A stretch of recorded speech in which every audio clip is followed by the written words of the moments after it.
Hello, I'm Father Gregory Pine, joining you for this most recent episode of the Thomistic Institute podcast. As we have mentioned on a few previous episodes, we're trying a new format so that way we can follow up with Thomistic Institute speakers and kind of suss out some of the details from lectures that they have given either on campus or at an intellectual retreat or at one of the conferences hosted by the Thomistic Institute.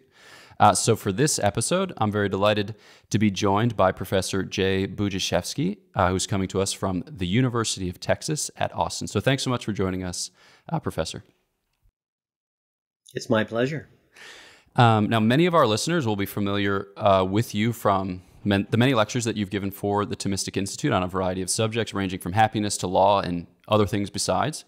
I personally heard you speak for the first time at the Harvard Conference on the Common Good in the fall of 2018, and it was great because a lot of the speakers, were proposing things, and they were doing it in a way that was, what will one say, not necessarily careful, but they were nuancing their claims in a particular way, and I wasn't always following everything, but I did when I went back and listened. But I remember that you came out guns blazing, and I was like, I admire this man. I also admire his Texas spirit. So I was very much impressed by that from the get-go.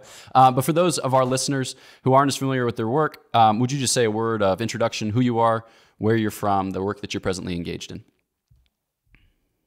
Well, sure. I'm a professor of government and philosophy at the University of Texas at Austin. The government department is my home base, but philosophy is really what I do. I've written about a bunch of books, but most recently I've written a couple of books on happiness, a commentary on Thomas Aquinas' treatise on happiness, and also another book which is presenting a lot of the same material, but it's my own take on it, and it's more adapted to general readers, and it's called How and How Not to Be Happy. The talk that you referred to that I gave recently on happiness was really based on that book. And, I've done other things, mostly recently other commentaries on Thomas Aquinas, but I've talked about sexuality. I've talked about natural law. I'm basically a natural law scholar, and so that's pretty much it. Excellent. All right. Well, then let's get right into the topic at hand, which is happiness, apropos of the books and apropos of the lecture. Sure. In the lecture, you describe certain problems attendant upon, kind of happiness-based discourse. And one of the things that you highlight is like the difficulty of happiness assessment, the difficulty of happiness verification. So one might think that asking yourself the question, am I happy, is a straightforward enough or easy enough question to answer, but you highlight certain reasons for which that might not necessarily be the case. So maybe to set us up for this discussion, could you highlight some of those reasons to which you adverted and maybe deepen some of those insights about how it's hard, in the 21st century, here and now, for us to pose this question and to answer this question? Well, we all have some knowledge of ourselves, but our knowledge of ourselves is often very unreliable. We know a lot of things, but we're not necessarily aware of everything that at some level we know. We don't connect the dots. Making us aware of some things that deep down we really do know, and helping people connect the dots is really the method of this book. I start with common opinion, like Aristotle did, like even Thomas Aquinas did, and I try to put those dots together.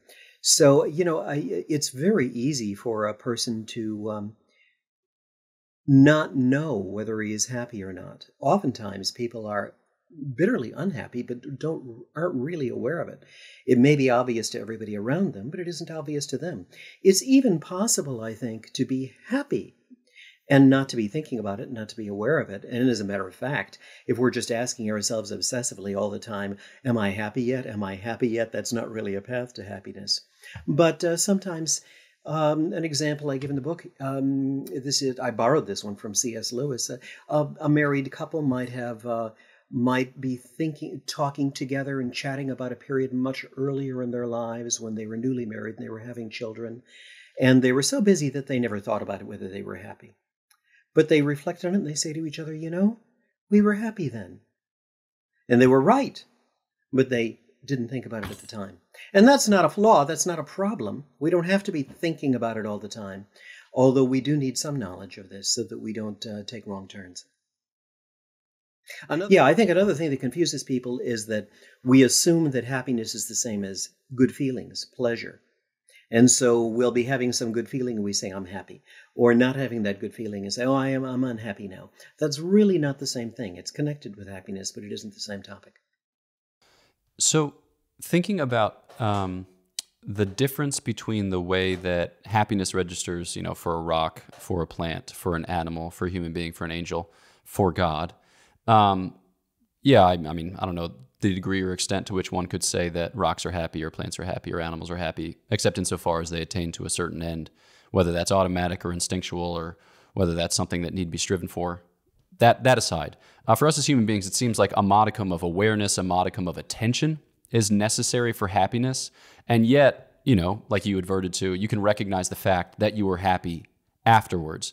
So like this interplay of living our lives and then reflecting upon our lives seems bound up with the question of happiness.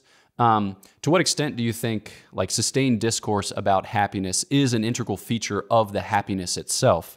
Or is it just necessary as a way by which to identify, to like earmark the experience as having been happy? Well, I think that happiness is the highest activity of our highest power. What is our highest power? Our highest power is our rational power. It's our intellective power. And so our happiness is not something that an animal can experience because it doesn't have that power at all. It can flourish, and by analogy, we can say the dog is happy. But he's not happy in the sense that we understand a human being to be happy. Now, what is the activity of this rational power? That makes it sound as though we're sitting around in a seminar room and talking with each other. What is happiness? And that's the supreme happiness right there. I don't think so. I think that for the mind to behold the truth is what really is the highest activity of the mind. And that's not just something that we're reasoning out like proving theorems. That's when we're actually beholding something. You might say the delight of the eyes is to see something beautiful. The delight of the mind and the delight of the heart is to see the truth and behold it. Now, I think we're not going to really fully experience that unless we are among the redeemed, seeing the face of God in himself, because he's the highest object of the mind. And we can't even see him as he is in himself in this life. That's going to require the supernatural elevation of our powers. But then we'll be so totally happy in this vision that there can be nothing further to be desired. But even in this life, how else is the happiness of this life connected with reason? Well, we need to direct our lives according to reason. We need to, if the happiness of this life is incomplete, it's imperfect, it's interrupted, but such as it is, I think more than anything else, it requires the virtues. And it requires something for the virtues to work with. I'm not going to be able to think carefully, gee, how can I feed my family unless I have something to feed them with? But to plan our lives, to exercise the virtues, to have justice, to have virtue, to have courage, to have temperance, to live our lives in this rational pattern that hangs together and makes sense for a rational being like ourselves, who is aimed at the truth, that's its highest good. That's necessary for the happiness of this life. I fear that the question that I'm about to formulate will not end up as a question, but I'm about to think out loud, and I will try to end with a question mark. So I'm thinking about my experience in the novitiate, and I remember being very worried or anxious that I would get prayer right. And in typical Dominican fashion, or maybe just simply in typical Gregory fashion, the move that I made was to read books about prayer, which is one approach, right? You can inform your practice by a certain theory or by benefiting from the theory of those who have gone before you in the church's life and the church's tradition. But I think kind of reflecting on it, based on what you just described in response to the last answer, that needn't be the case. I think there's probably a difference that one might describe between living reasonably, which is to say according to reason, virtuously, and then living intellectually, which is to dedicate part of one's life to a kind of conscious reflection or a kind of meta-reflection upon the life itself. And I suspect that there's probably something to be said for, the way that we approach many disciplines. I mean, like there's a whole cottage industry of books that's like, how do I get more out of Mass? And the typical move is like, think more about it, or think differently about it, or think this, that way, or the other about it. So maybe I'm gesturing here towards a kind of question like, to be reasonable, to be rational, to be intellectual, are there some distinctions that we can draw in and amongst these different human experiences, human phenomena, which help us to better embody happiness whilst reflecting upon happiness? Well, you want to plunge into it. I think that good friends plunge into their friendship. They practice it all the time. They do good things for each other. They enjoy each other. They aren't necessarily celebrating about their friendship all the time and thinking, "Gee, what exactly made that an act of friendship? What do you say, Bruce?" This isn't necessarily how it's going to be. Now. There's a misunderstanding of this that I think is very, very easy. I can remember years and years ago when I was a very young man, and I came across the idea that our highest good lies in contemplation in some sense.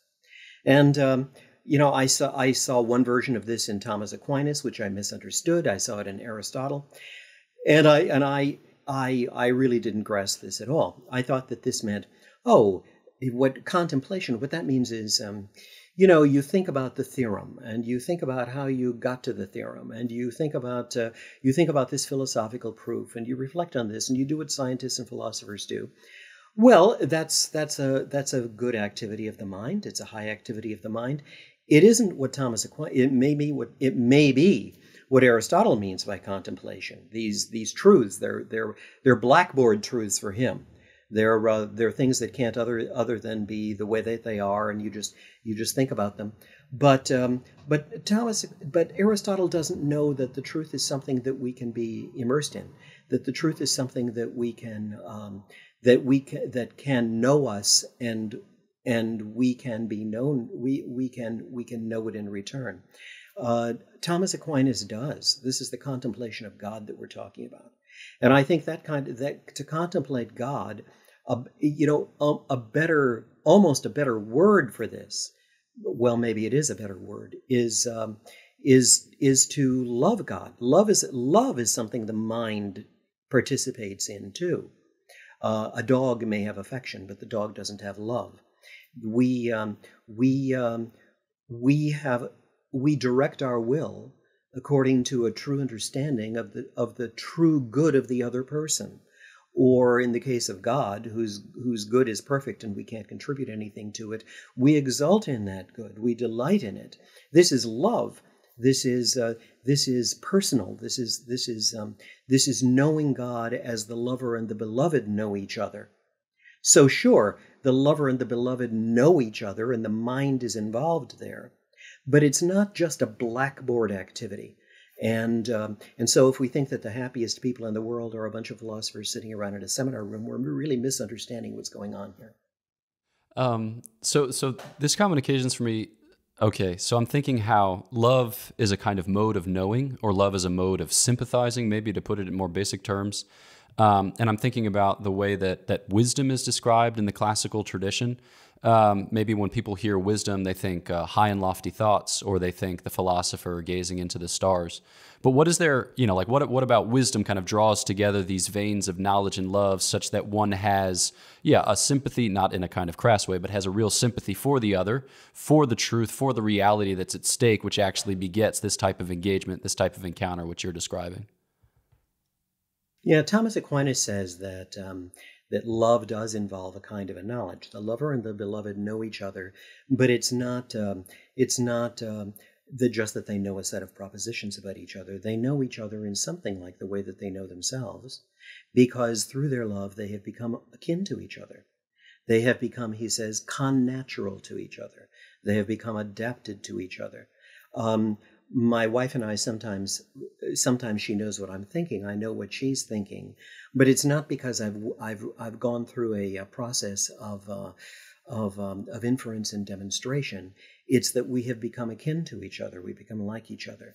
Now, the great thing would be, this is what we experience. I mentioned the husband and his wife. Good friends can experience this. This is what we can experience in our relationship with God. Now, I think there are limitations on this in this life, but in the next life, we will experience that perfectly. He will not making us infinite like himself, but he will accommodate himself to us. We become, as one of the apostles puts it in the New Testament, partakers of the divine life. Now that's knowledge and that's love. This is wisdom. It's not for nothing that the wisdom books in the Old Testament use they personify divine wisdom as a woman who says, "Turn in at my house and let me give you a feast, and to turn away from your foolish ways." It says she dances before God all the time. This is an attribute of God himself that we're talking about. It's not separate from God, but to personalize it is very important. The truth itself is not an abstraction. It isn't. We can make propositions about the truth that are accurate, but the truth itself is not a proposition. It isn't an abstraction. What we want to talk about is truth himself in person, and that is God. So I want to draw out two examples from literature to illumine one of the points you just made, and then transition from there into a new vein of conversation. So I'm thinking about what you said, where the beloved or the lover can read the thoughts of the beloved to a certain extent, insofar as there is this love between them, and that it's not a kind of cold and calculating thing. It's it's a kind of warm interpersonal thing. So I'm thinking of the way that Sherlock Holmes reads the thoughts of Dr. Watson. He, based on glances and sighs and where he's looking on the newspaper, he can deduce, through those steps that you described, to make a variety of inferences and then come to the ultimate conclusion in such a way as to bewilder Dr. Watson and to show his prowess. Whereas I'm thinking of another example from the book A Severe Mercy by Sheldon Van Auken, where he describes how they want to kind of bind their lives together by 1,000 sharings. And so, so intimate is their love that when Davy looks at the mantelpiece when they're hosting company, he knows that what she wants are for the candelabra to be lit so as to set the mood on account of the fact that the sun has gone down. So whereas the one is a kind of stepwise function, the other is just a simple gaze. Now, on the basis of these observations, I want to just pivot a little bit, because in the context of your lecture, you draw, very richly and widely from a variety of different kind of, one might say, subordinated sciences or other disciplines, from psychology, from sociology, from literature. And so it's clear that, when you're reading, you're attending, you're paying attention, and then you're incorporating those into happiness discourse. Now, for our own experience of happiness, to what degree need we also pay attention to these things? There are all these humane sciences or all these different humane studies. What part of our formation, or kind of what do they contribute to our human lives, and how do we pay attention to them and incorporate them into the discourse as we live it, and as we prosecute it? Yeah, well, books and intellectual disciplines are wonderful, but I think sometimes we misunderstand what books are for. Sure, in the book I talk about psychology and sociology and history and this and that and the other, but the way I see it is this: we come to understand ourselves not as solitary beings. We're not slugs. We're social beings. We're made in such a way. This is our nature. God made us this way, that we can't even be happy unless we can share that happiness with others. We can't experience the good life unless that good life is experienced in communion with others. And we come to know ourselves and to know what it is to be a human being, and to experience all of these goods in communion with others too. So what we're doing is we're having a conversation. And in this conversation, you may remind me of something, and you say, "But isn't it like this? Isn't it like this with you?" And I think, "Oh yeah, I never thought of that before, but that's really true. I do know that, I just never thought of it." Well, when we use books and when we access all of these disciplines, what we're doing is extending, if we do it right, we're extending that conversation. We're extending it to many more people than we will ever meet. We're extending it across the centuries. And the conversation across the centuries is what is, I think, the right way to think about this kind of intellectual endeavor. There's a metaphor that I borrowed. I'm not a Wittgensteinian, but there's a metaphor that I borrowed from Wittgenstein that I like for this. These people help us to assemble reminders of things that we already know and call them to our attention. If there was something that you didn't have a clue about, absolutely knew nothing about it, and there was nothing in your experience that corresponded to what the other person was talking about, he couldn't teach you anything. And that's true of your friend sitting across the table from you. It's true of your wife at the dinner table. It's true of a philosopher whom you're reading in a book. But what they can do is call attention to the things that at some level we really do know, and help you to make sense of those things, and purify them of misunderstandings. And so I think that's the spirit in which I want to do this. Sometimes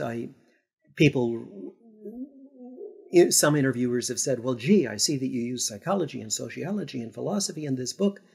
And I always worry. I think, oh my gosh, people are going to be afraid. I can't read this. I can't read this. And I say, it's okay. It's okay. I'm just using that to assemble reminders. And so, you try to learn what you can from wise people in the past, or even learn what you can from the more obvious mistakes of people who haven't gotten it all right. We can learn things that way too. Sometimes they make us aware of our own mistakes. Yeah.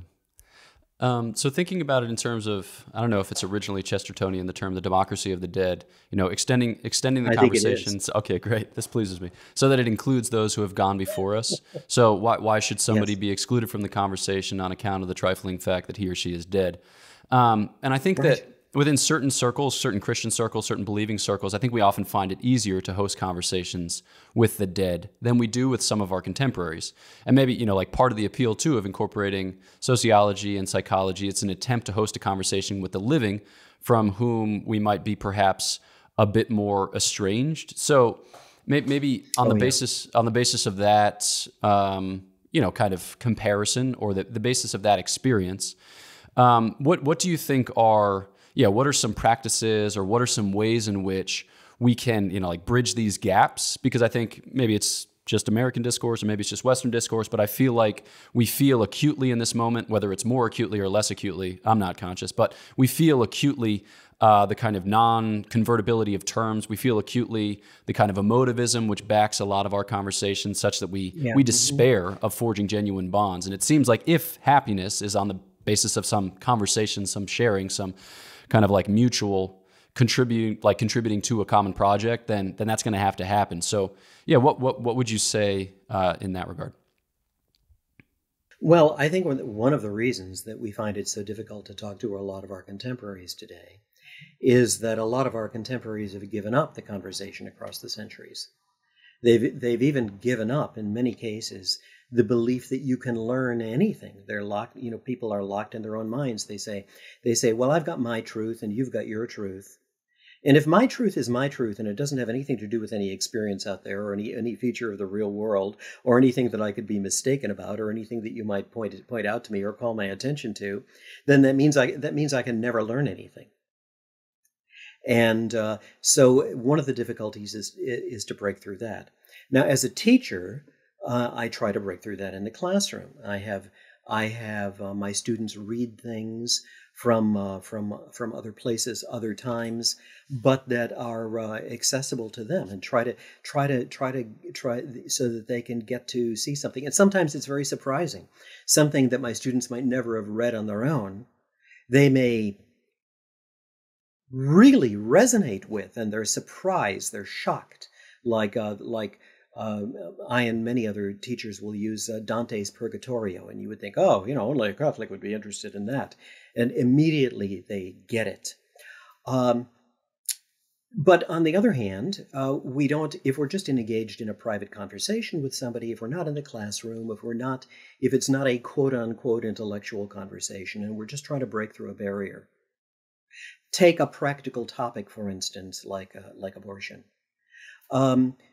Now, some people are open to rational arguments. If you believe that murder is deliberately taking an innocent human life, now let's consider, is this innocent? Is it a human life? Da, da, da. Some people are open to rational arguments, some people are not. But some people are open to talking about wisdom from the past, some people are not. But even in a private conversation, what you can do is you can still do that assembling of reminders. This is how we learn. Maybe we can be helpful to our friends in this. I'll give you an example. My wife was a crisis pregnancy counselor at a pro-life pregnancy resource center for about 13 years. And she would sometimes there would be a woman sitting across the table from her, and she said, the woman would say, well, I just can't have a baby right now. This is a woman who'd already had a pregnancy test, and she knew that she was pregnant. She said, I just can't have a baby right now. Now, what my wife would say sometimes, well, what do you call what's inside you right now? And almost every woman, 99% of women, according to my wife, unless they had been really sternly indoctrinated in radical feminist ideology, 99% of women say, well, I call it a baby. It's the spontaneous answer. So all you do here is you assemble reminders. My wife would say, well, then it looks from what you're telling me like the question before you isn't whether you can have a baby right now, but what you're going to do with the one that you've already got. And they could see this. They could see this because you weren't pushing something at them that they rejected. You were speaking to them in terms of something that they recognized but hadn't noticed. Now we can do the great philosophers did that too. We think that philosophy is something different than that, but the great philosophers did that sort of thing. For instance, take the abstract, seemingly abstract notion that every human action is undertaken for the sake of some good. Well, Aristotle starts with this, but he's speaking to students, and it's very conversational in mode, even though it isn't a formal dialogue. I do this in my classrooms. I'll say, what was the first thing that you got up today? That you did today when you got up? Oh, I brushed my teeth, Professor. Well, okay. Did you brush your teeth for no reason at all, or did you do it for some reason? Oh, I did it for some reason. What did you do it for? Well, I wanted them to be clean. Oh, so you did it for the sake of some good? Well, yeah, sure. Do you think you do everything for the sake of some good? You know, you're connecting with things that people already know. That's what Aristotle did. That's what the great philosophers do. It begins in common sense, but tries to elevate it. So why can't we plunge into that too? That's the kind of conversation that we need to have. It doesn't sound like what we think of when we think of learning philosophy or reading books, but that is what we should be doing. So in the lecture, you made reference to the fact that in some of your classes, or more broadly, you've begun to experience, or you have experienced, a kind of practical despair about the prospect of happiness, that people will either define happiness in negative terms without realizing it, like happiness is just the absence of pain or the reduction of suffering. Yes. And then when pressed, they're unable to furnish a positive answer. Do you think, like, is that now part of, kind of like in a secular academic context, is that now part of the discourse in like a fully Christian context? Is that now part of the proclamation of the word, of the event, like the evangelization of peoples, to like bring them to the recognition that there is something good to be had in the world? It seems like that's a basic step. Oh, I think there is. One of the purposes of my book is to tell people don't settle. Now, in one sense, of course, we have to settle. We can't expect perfect happiness in this life by the use of our own powers. That's just a fact. The happiness that we can experience in this life by the use of our own powers is incomplete, partial, fragmentary. But there is such a thing as complete fulfillment, or we wouldn't even be able to conceive it and desire it. You know, just like, I have a desire for food. Well, it's a natural desire. I wouldn't have it unless there were such a thing as food and I needed it. In the same way, if I desire fulfillment, naturally. There must be such a thing. So I try to encourage people not to give up, not to hang it up, not to despair, not to quote unquote settle, but what that means may knock them a little bit out of their comfort zone. People will say, oh, you reach the end of that path of reflection and you start talking about God, and people say, well, I'm not a religious person. And, that's like saying, well, I don't want to take a breath right now because, I'm not the oxygen liking sort of person. Being religious shouldn't be a matter of personal preference or taste. It should be about being in touch with reality. Is there, in fact, a God? Whether I feel like it or not, or whether I think of myself as a religious person, is he, in fact, my greatest good? And, that's the direction that we have to go to. So, yes, I think that this is a part of our apologetics. A lot of people think, well, talking about God is only just doing the right thing. Well, of course it is, but it's also about our complete and utter fulfillment. It's about attaining what he made us for, hitting the target at which God is aiming us like arrows from the divine bow. And that's what this is really about. And we should be excited about that. It's amazing to me how often, now I realize that there are some religious things that it's a mistake to talk about too quickly because people will be turned off. And in fact, the more explicitly religious things in my book, I held off until the last couple of chapters. And I even promised readers who didn't think of themselves as religious, don't worry. You don't have to deal with that until the last couple of chapters. And when you get there, if you want to stop reading, you can stop reading. Although that's a little bit like somebody who gets to the end of the mystery novel and doesn't read the solution to the mystery in the last chapter because he says, I'm not the sort of person who likes solutions to mysteries. I think, I say to people, you can do that. But it's amazing to me that even taking caution not to bring things up prematurely, so many Christians will never talk about our happiness, our divine fulfillment, will never talk about heaven. That's really curious. I don't think that we should, that our problem is that we talk too much about heaven and it's all pie in the sky by and by. Our problem is that we really don't talk enough about it. And so we don't put things of this life in proper context.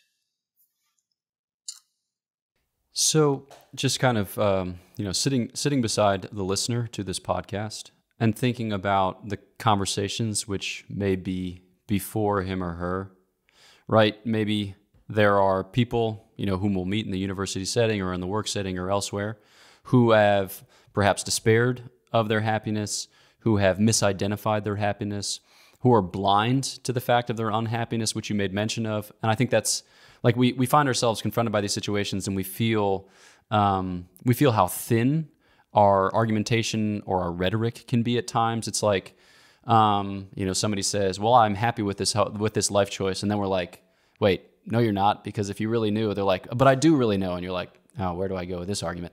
So maybe just for a couple final thoughts for those kind of budding dialecticians or apologists who want to, be of service in this, proclamation that happiness is in fact a possibility, that it has an ultimate horizon, that it's heaven, that is not an opiate of the masses, that Jesus Christ is in fact Lord, that he has risen from the dead, and that resurrection is coming for you.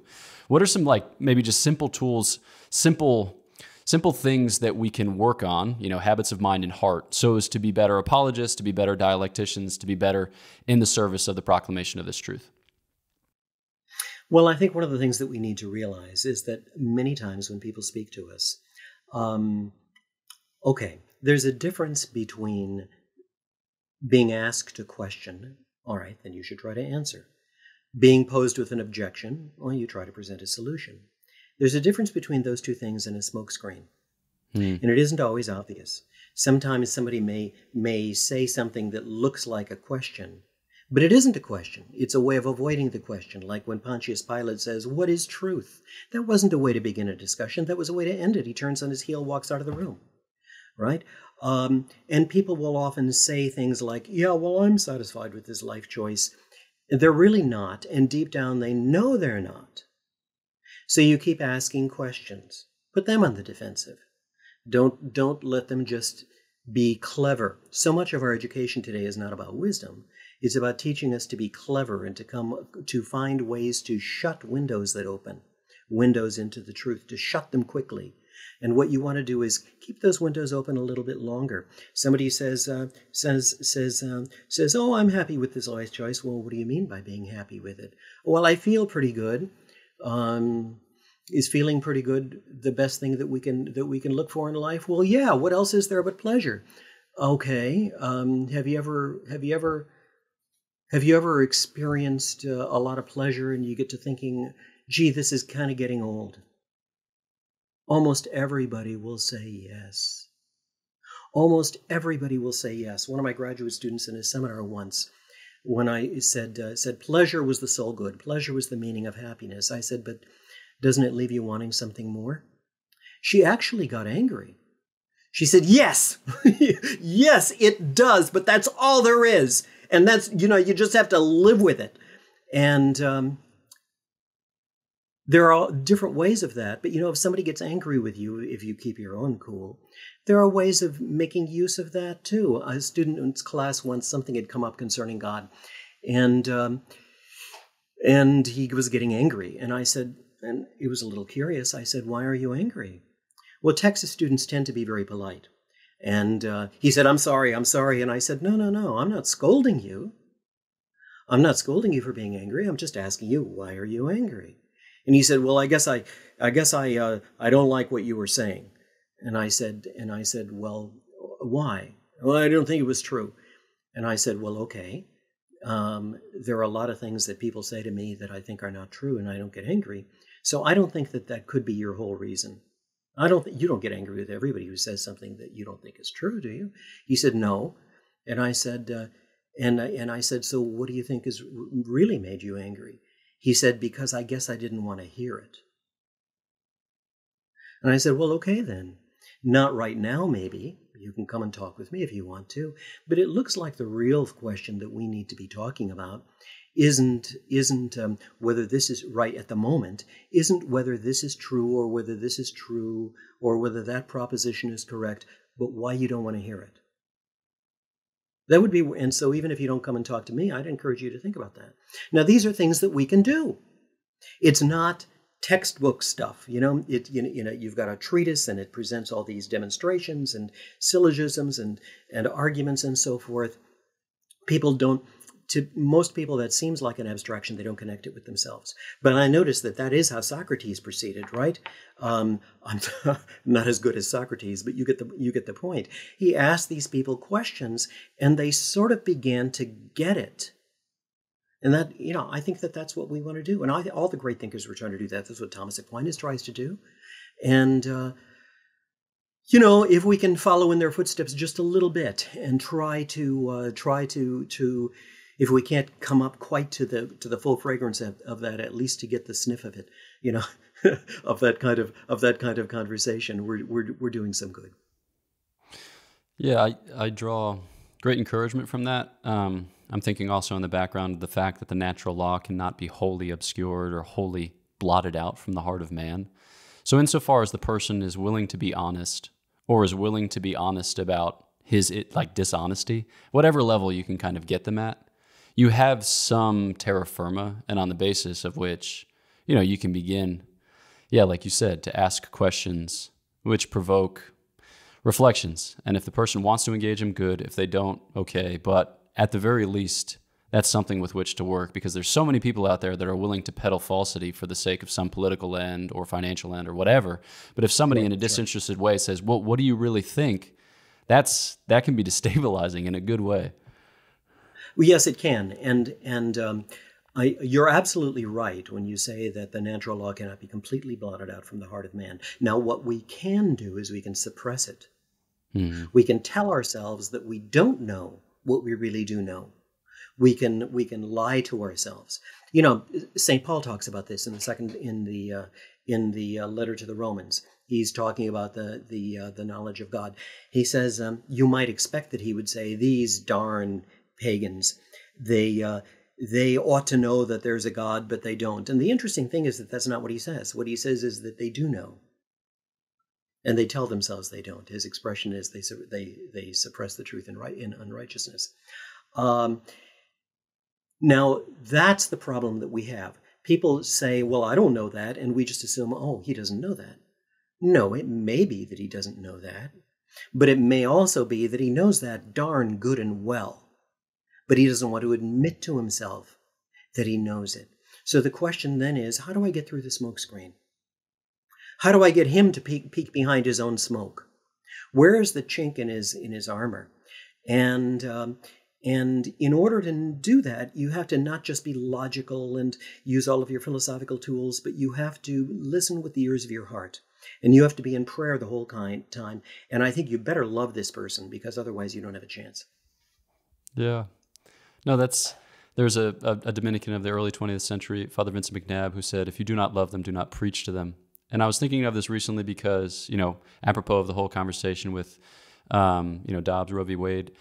And a while back, I had read a First Things article about like pro-life rhetoric. And, anytime one goes to the pro-life march, you hear a lot of chants. And some of those chants sound good and some of those chants sound less good, which isn't to, condemn those who make them, because they're not necessarily thinking about how these chants are formulated propositionally or rhetorically. But like, you'll hear things like, we love babies. Yes, we do. We love babies. How about you? Which is like, yeah, I love babies. But I also suspect that, a lot of these mothers are cognizant of the fact, like your wife was able to suss out, they're aware of the fact that it's a baby as well. But it's not so much a matter of whether or not I take my baby's life, I kill my baby. It's more so a matter of like who dies. And there's this group based out of the Midwest, and I've forgotten where, but called the Caring Foundation. And they did a bunch of market research, and they found that for women, it's a matter often of choosing between, does this baby die, or, do my future plans die? Do my, like educational, whatever, aspirations die? Does my self-understanding as a good mother die, or whatever, so like for them, it just represented a death. It was just a matter of which death was to transpire. And so the Caring Foundation ran all of these advertisements that basically said, you won't die. So as, strong, intelligent, confident women, often in the workplace or doing whatever, and projecting the fact that I had my baby and my life is not over, and in fact, my life is good, dare I say better, although, I don't know the alternative, but it seems from, what happens in other lives that, yeah. When people do what is desperately wrong, and we all have had that experience, all right? We have all committed sin on one occasion or another, and when instead of repenting, we tell ourselves that it isn't true, we're trying to save ourselves. We're trying to save ourselves by saying, I don't hear the voice of conscience. I don't hear it accusing me. I can't hear. But that is a path to death. The voice is still speaking to us. We have to shout with our thoughts louder and louder to hold it down. We have to drive our lives into all kinds of knots in order not to reckon with what the truth is. So not only are you right, I think, that yes, you can live if you have your baby, but you can't live as you need to live, as you want to live, if you kill it. And that's something that can be said in compassion to women. It's most easily said to women by other women. I'm a man, but this is one of the reasons I admire my wife's testimony on this so much, and the way that she spoke. I learned a lot about natural law from just listening her to tell me about how she talks to women. And I sometimes call it dredging the sunken conscience. She found ways, it's down there, and people assume, oh, this person disagrees with me. This person must not know the truth that I'm trying to convey. No, often it's down there, and you've got to bring it up to the surface. The whole thing is to get it up there. Wow. Well, that's a helpful thought for me with which to conclude this notion of, dredging the sunken conscience. And I think that a lot of Christian witness in an academic setting, in a more broadly evangelical setting, has this effect, whether by direct engagement or as a kind of overflow or after effect, on account of the fact that when one lives, as one is called to live, it has a way by which of troubling the others who feel that call in their lives but haven't necessarily addressed it in a way in which they might. So this conversation for me has been super helpful. So thanks very much. You're welcome. Thank you. So Professor Budziszewski, just as a kind of closing note, would you once again highlight these two most recent publications and other places where people can follow up with you and with your work? Okay, now the two that we've talked about are not actually the two most recent. One of them is the most recent, and that's How and How Not to Be Happy. That's not a book just for scholars. It's for everybody, and I hope scholars can get something from it too. How and How Not to Be Happy. It's from Gregory. The other one is that we talked about is not the most recent before that. It was a couple of books before it, but it's my commentary on Thomas Aquinas' treatise on happiness and ultimate purpose. That's more for students and scholars, but also for serious inquirers. I try to make everything that I write accessible to ordinary people, even if they're not scholars, so that if you want to do the grunt work, okay, I think you can understand this book, and that's published by Cambridge. Wonderful. Well, thank you again. Thanks so very much for having joined and for pursuing these questions yet further. To our listeners, thanks so much for having tuned in. If you haven't yet, please do subscribe to this podcast wherever you consume your podcasts. And then check out ThomisticInstitute.org for upcoming lectures at a campus near you, for upcoming conferences and intellectual retreats to which you can apply, and then for other content from which you might benefit. So our prayers are for you. Please pray for us, and we will look forward to chatting with you next time on the Thomistic Institute podcast. Cheers.